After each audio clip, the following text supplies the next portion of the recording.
righteous in the tight dress. I think I might just hit her with a little Biggie 101. How to tote a gun and have fun with Jamaican rum conversation. Blunts in rotation. My man Big Jock got the Glock in his waist and we're smoking, drinking. Got the hooker thinking. If money smell bad, then this nigga Big is stinking. Is it my charm? I got the hookers eating.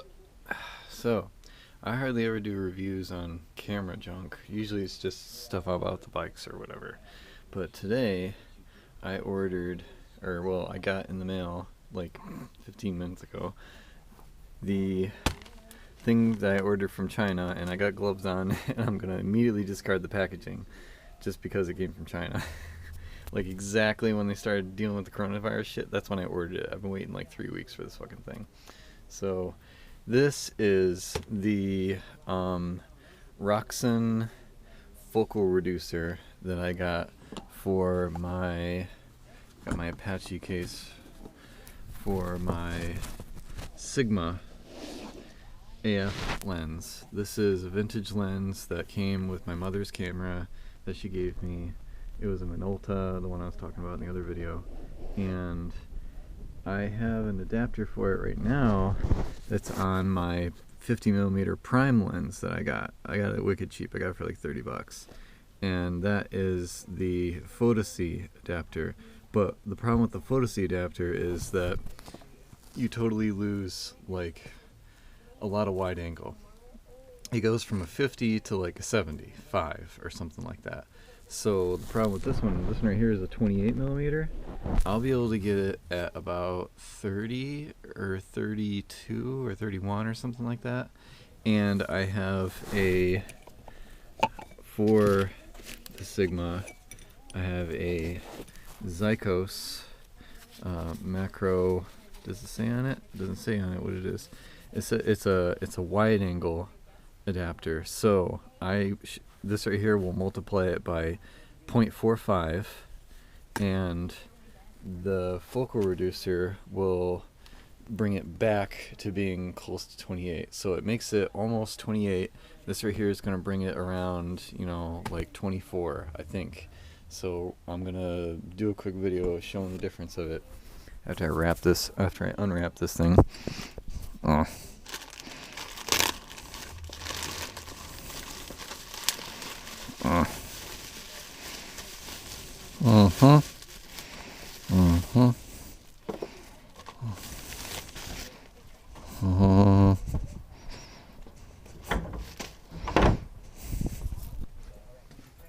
Coronavirus gone. MA to NEX. I'm just surprised it doesn't say Roxsen on it.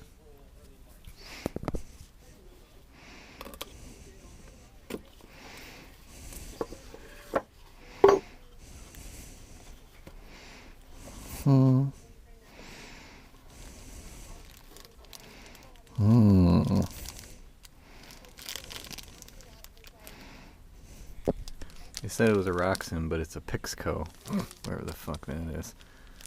Alright, and it does say F to NEX, so we'll see if it fits. First I'm going to do a shot of, I don't know, the bike or something like that, with just the lens adapter on it, with the way it currently is, and then I'll put this on it, then I'll put the wide angle. Alright, so I am shooting the video. This is as wide as it'll go. That's my zoom. It's pretty good. Focus. Alright, and I don't remember if I opened up the aperture all the way.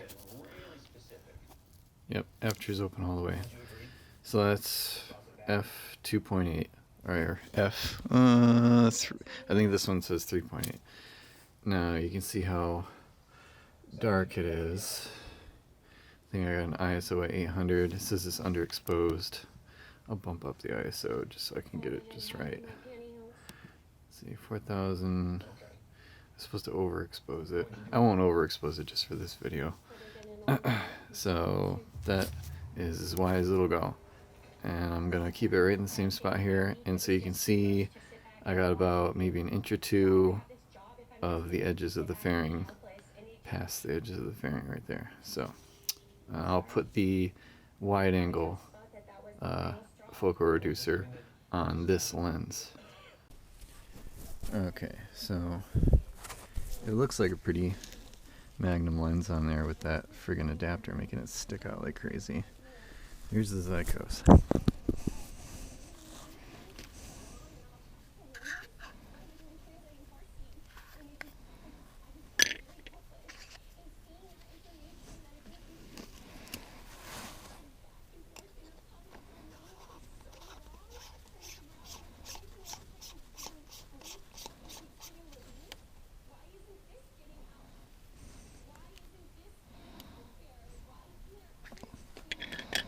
Oh, says it right there, 0.5x wide angle. Alright, let's try this. Right off the bat, you can see I went from about 2 inches maybe to the edge of the fairing to something like, I don't know, it looks like maybe 8 inches to the edge of the fairing. Still zoom in pretty good. I think the clarity is fine. This lens right here I think creates a lot of aberrations and shit because it's super old school, and it's probably good for the cine look. And I got my peaking on so I can tell if it's sort of in focus or not. That's, we'll see, background, no, that must be foreground. Oh, that's foreground. Yeah, that's foreground. Alright, so that's how wide this thing is with the added freaking wide angle stuff on it. So now I'm gonna put the focal reducer, the Roxsen focal reducer on it, and we'll see what difference it makes. And I'll take this wide angle on it off also. Alright, in order to prevent putting smudges on the freaking lenses, because these gloves aren't the cleanest, I should probably just take off my damn gloves, but I just that back down there.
This is the Sony X side.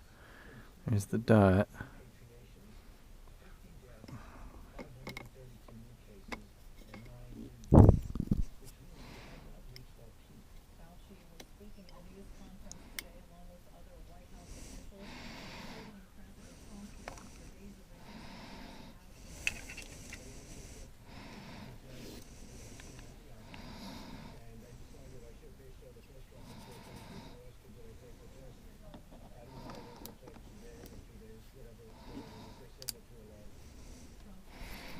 Alright, well it fits on and it's about the same, and aperture is going to be all the way open, and we'll see what it looks like. Adjust my focus here, and the thing I don't like is that the picture mode, it looks way wider, but as soon as you get into video, I think video crops in, so this thing totally changes the focus whenever I change the zoom.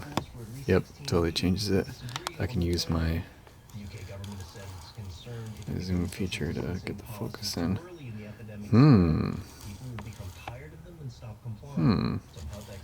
It kind of changes my focus, my minimum focus. Oh, it's in focus. Whatever. Okay, so this looks like when I've got the... it makes it look like when I've got the Zykos on it. when it's just all the way open without it. So now I'm going to cut this off, put the Zycos on, or hell, you know what? I don't even need to do that. I can just go like this. Put that on. Okay. Just screw that bad boy right on there while I'm recording.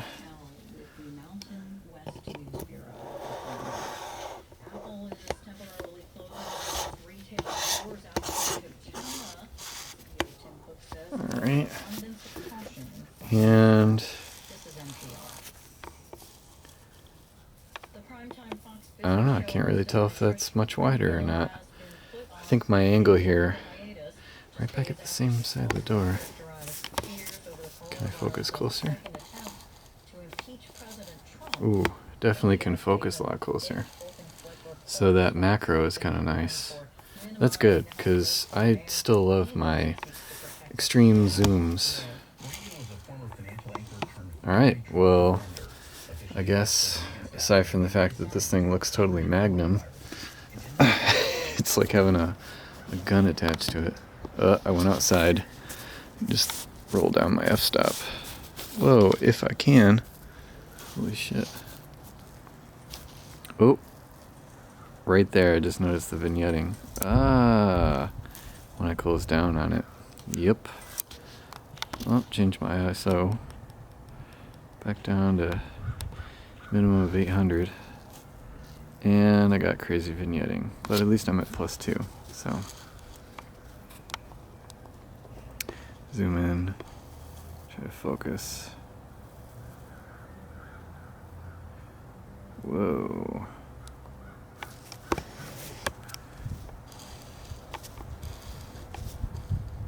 What's infinity look like right there? Focusing on the ion.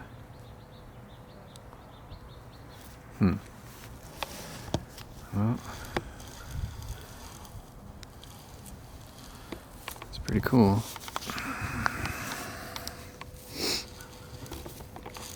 So there's just a little bit of the test I got here. Wow. The range of focus that you get with this particular lens is kind of one of the things I like about it.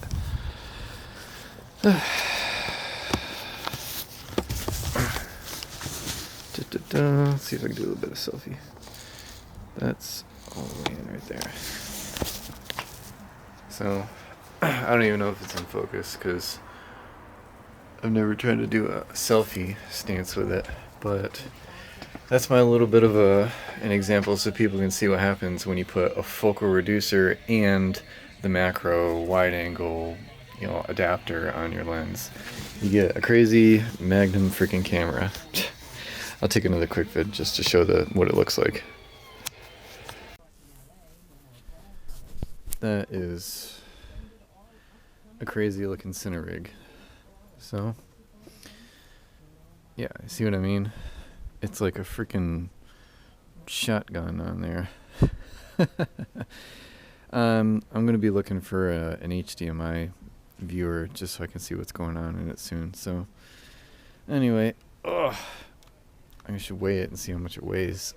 I definitely like it much better with this on it. Ooh, now I'm going to do a test with this. Yep, we'll see what it looks like. Hold on. Okay, bad news, but I guess it makes good for the video because at least it's proven something. There's a ring kind of around in this thing right here because the focal reducer lens, it actually comes out to about there. Well, the difference, I was having trouble. I was fighting with it for a few minutes here and I felt stupid. I'm glad that my Magnum lens fits on there, but you see how it's shallow? Like it's in? The 50mm prime lens that I have here, that right there starts to touch it. You start to get it on and it goes right about there. And it's not quite enough to fit on. So that sucks because I really wanted to make this 50mm prime look like a 50mm prime and I'm not going to be able to do it. so be advised, if you're looking into lenses and then you want to put a focal reducer on it, make sure that it doesn't stick out too much at all, because this one right here, well, is only maybe 3 millimeters out, but the other one that I got is like almost flush with the body. That's probably the difference between, you know, the 28 and, you know, this here is a 50. So, oh well, I guess it just means I'm gonna put the old focal reducer or the old adapter onto this one and just keep it on it, and then I'll have a 75 mil prime or a 70 mil or whatever the hell 50 ends up being converted into. Times it by 1.5 and that's what you get. So there we go. The lens does look great. A prime lens does look incredibly sharp in comparison. The only thing I don't like about this one is the focusing ring is like super hard to find sometimes. But it's small, it's light, whatever. Send it. Shit. Okay, I'll put something else back on there. See ya. So I kind of realized it was stupid not to show you something with that you could compare it to. This is the 16 to 50 kit lens that comes with it, and you know, I got my focusing set on manual, but with this it looks about the same, maybe a little bit wider. It should just be slightly wider with maybe like 18 inches or something like that from the edges of the fairing, but you know, I can zoom in to whatever right there, and this is still a great lens. I still really like this lens, but you know, I want that other one just so I can get more zoom, but I love the versatility of being able to have a macro and all that other stuff, and that old ass lens has like more of a vintage look on it, and I can appreciate that if I was going to be making like cinematic videos or whatever. So there you go, that's something to compare it to. This video should be done. See ya. Alright, so I'm recording with the Sony a6300 with the kit lens, so I can do autofocus, so hopefully I'm in focus right now. And I had an afterthought when I got done. I was like, oh, the aberrations look like shit. And I remembered on this lens, my mama, either that or I bought it, she was smart enough to have a Tiffin sky filter on there, which I completely forgot about.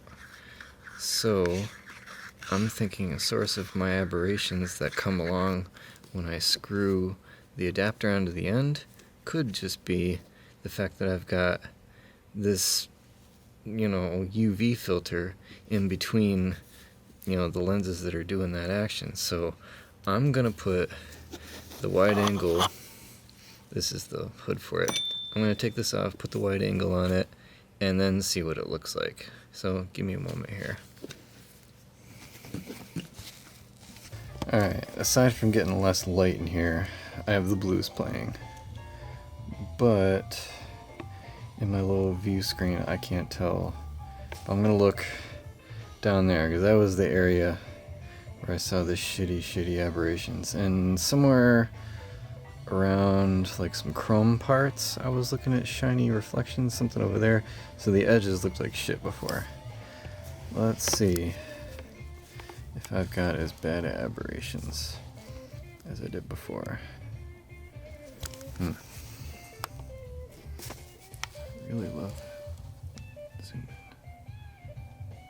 in. Pixco, not Roxsen. Jerks. Alright, let's take a look.